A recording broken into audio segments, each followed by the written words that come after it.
It's a prosthetic protective shield that's going over Shaq's right thumb, and as you can see, his thumb is much bigger than mine. But what's really cool is this elastic material that I'm told they get from NASA. This elastic material goes on top, not just to protect Shaq's thumb, but also to protect other players, because this protective shield is pretty hard. And what I also really like is that it's color coordinated. That's kind of cool, guys. And I think that's very important to the Shaq man. It's amazing the stuff they come up with now. Meanwhile, O'Neal trying to get down low, and a whistle and a foul. Noah's going to pick up his third. Vinny Del Negro can't believe it. Neither can Noah. Noah is the most unpopular Bull in Cleveland. It was a game earlier this season where he kind of challenged LeBron James during the game back in December for the dancing that the Cavs do. They got into a little back and forth, so they don't like him here in Cleveland. To me, that's an offensive foul against O'Neal with the arm to clear out space before the catch. But Noah has no chance in this matchup to stay out of foul trouble. And I think that's O'Neal's greatest attribute for them to win a championship. That when they go play centers who are so important. Great play, but it's not going to count, as Anthony Parker said, a moving screen. When they play centers who need to be on the floor, like Dwight Howard if they face them, or Al Horford, or Bynum, that he can get the opposing team into foul trouble by himself and get those centers into foul trouble by himself. He has done a very good job. He averaged during the regular season about 23 minutes a game, and it took a little while to get acclimated. But you guys felt overall when he was playing during the regular season, as the ball kicked out of bounds, that he did a good job accepting his role here. I thought he did an outstanding job setting the tone early on, being a presence in the paint area, doing exactly what they brought him here to do. On the defensive end, rebound the basketball, protect the paint. Outstanding job. And that's why you can start him right away, because his job does not change. No, he's a role player now versus being a go-to type player, but he's fulfilling his role, and that's exactly what you want. Gibson, tough turnaround shot, well defended by Parker. It's been all Cavaliers after the first couple of minutes. LeBron James, 11 points, couple of assists, couple of rebounds.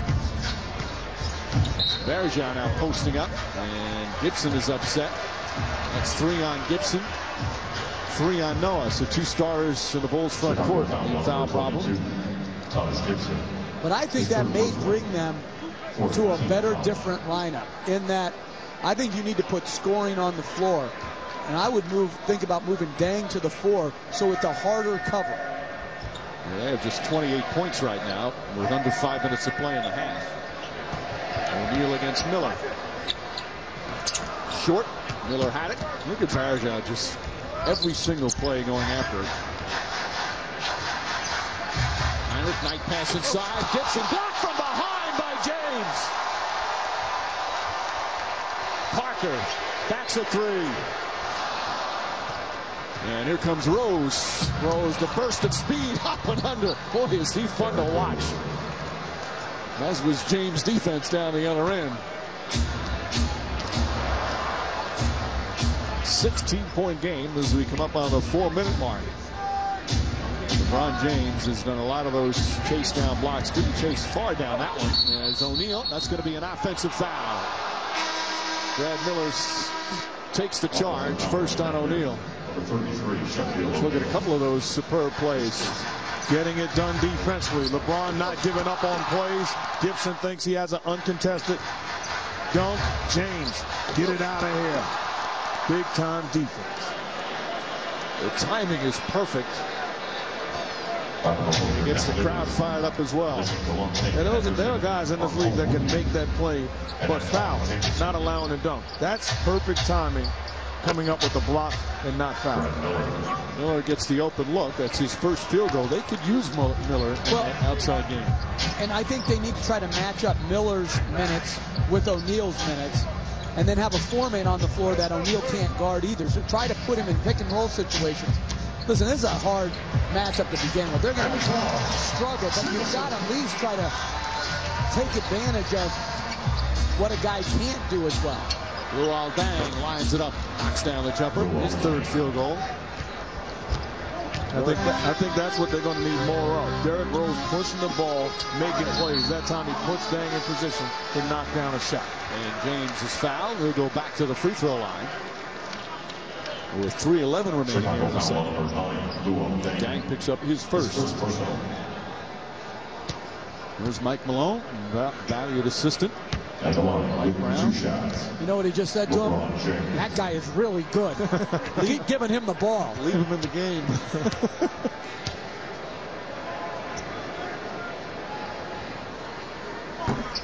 Again, this is just day one. Later today, Milwaukee at Atlanta, Miami at Boston, and then Utah at Denver. And then ABC, Oklahoma City at the Lakers. That's tomorrow. Charlotte at Orlando tomorrow on TNT. As TNT has their tripleheader. San Antonio, Dallas, Portland, and Phoenix. James gets the rebound. Parker lines up the three. Blocked. Well, Rose called for a foul, and it's going to be, or should be, 3 free throws. Second foul on Rose. And we'll have a timeout. Cavaliers with a strong first half to start. Parker clearly behind the three-point line. So 3 free throws coming up for Anthony Parker. Cavaliers already with a 15-point advantage.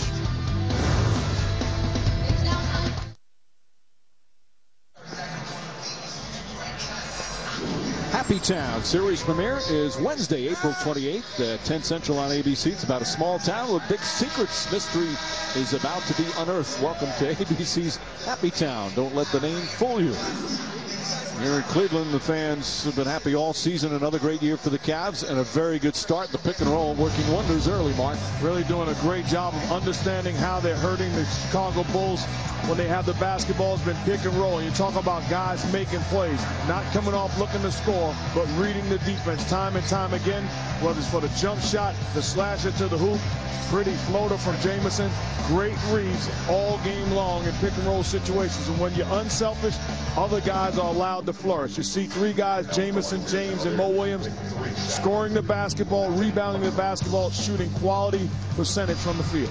And one thing that stood out in all those examples that we just showed was how reluctant people are to come off O'Neal's body on the weak side and rotate across early. And that's another hidden value. Your pick and roll defense gets distorted when O'Neal's on the floor because of his mammoth size and his offensive rebounding ability. Even though he lost some weight, still mammoth size as Parker misses the second.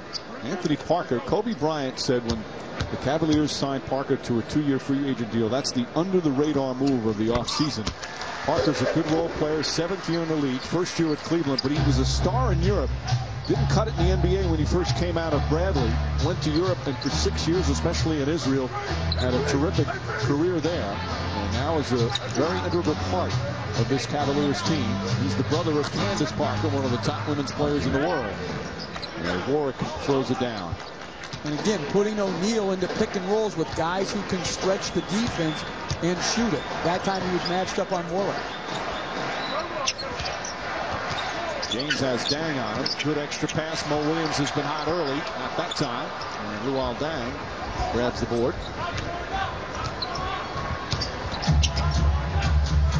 15-point Cleveland lead as we approach 2 minutes remaining in the half.